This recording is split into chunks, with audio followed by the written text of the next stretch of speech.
Hello again, Queen. Welcome to second part of the woman you were always meant to be. How many times have you shrunk yourself just to be chosen? How many times have you stayed quiet about what you needed, hoping someone would notice without you having to ask? How many times have you performed the good mood, the easygoing attitude, I don't need much, just to be seen as worth loving? If you're tired of begging for love that should be freely given, if you're tired of chasing approval from people who never intended to give it fully, if you're tired of shape-shifting for attention that leaves the moment you stop performing, this one's for you. Today, we stop begging. Today, we choose ourselves. If you've ever replayed a text message 10 times trying to figure out why they haven't responded, if you've ever changed your personality depending on who's in the room, if you've ever said it's fine while something inside you was quietly breaking, you're not too much. You're not needy. You're not broken. You've just been looking for love in places that were never going to give it to you the way you deserve, and it's time to learn how to give it to yourself first. In this video, we're going to talk about 3 things: why you keep begging for love, approval, and attention, and where it really started, how to set boundaries without guilt, and what real healing and emotional independence actually look like. Take a breath. This is going to feel like a mirror. Let's begin. Let's start with the truth that's hard to hear. Begging for love isn't a personality flaw, it's a learned survival skill.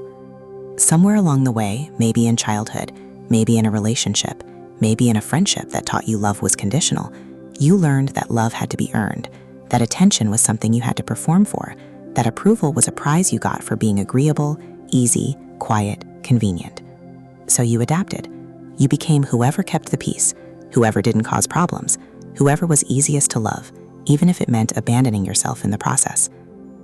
Here's what that looks like in real life. Texting first, always, because you're terrified of being forgotten. Saying no worries when there absolutely were worries.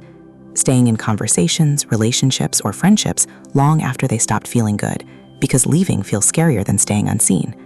Over-explaining yourself, apologizing for existing, shrinking your needs down to almost nothing so you're easier to keep around. Feeling responsible for other people's moods, their distance, their silence, as if it's always something you did. None of this makes you weak.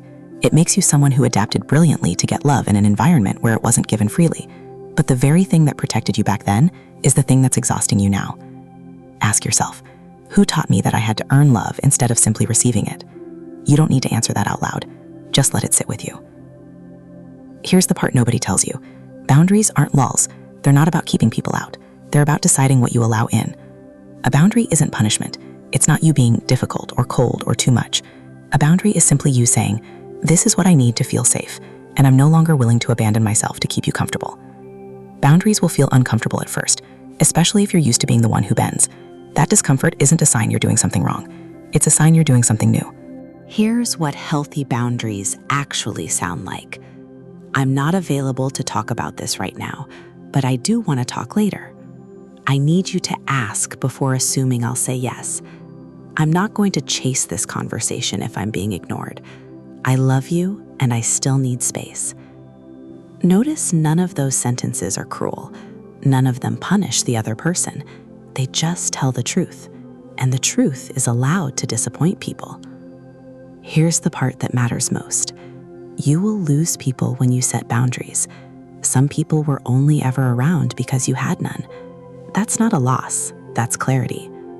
The people who are actually meant to stay will respect the boundary, even if it takes them time to adjust. The people who leave the second you stop overgiving were never staying for you. They were staying for what you gave them. Let them go. You're not losing love.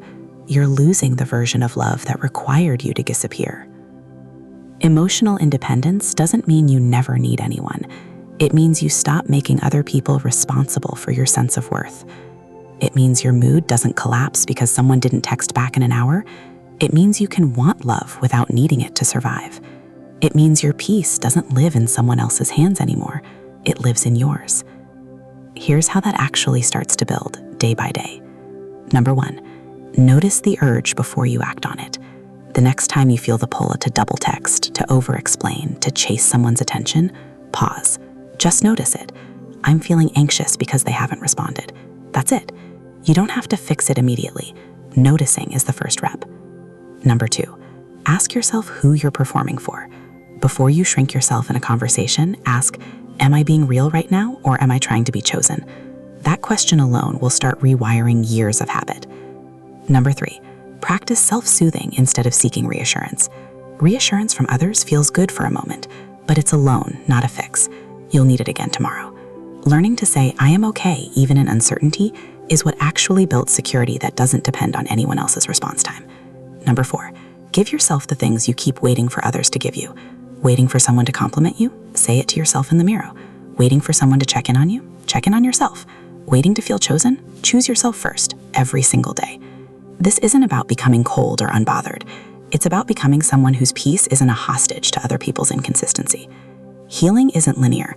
Some days you'll slide back into old patterns. You'll send the text you swore you wouldn't send, or feel the ache of wanting someone to prove they care. That doesn't erase your progress. It just means you're human and you're allowed to be gentle with yourself while you unlearn a lifetime of habits. So here's your invitation. Stop auditioning for love that should be freely given. Stop shrinking to be kept. Stop mistaking silence, distance, and inconsistency for something you need to fix by trying harder. You are not hard to love.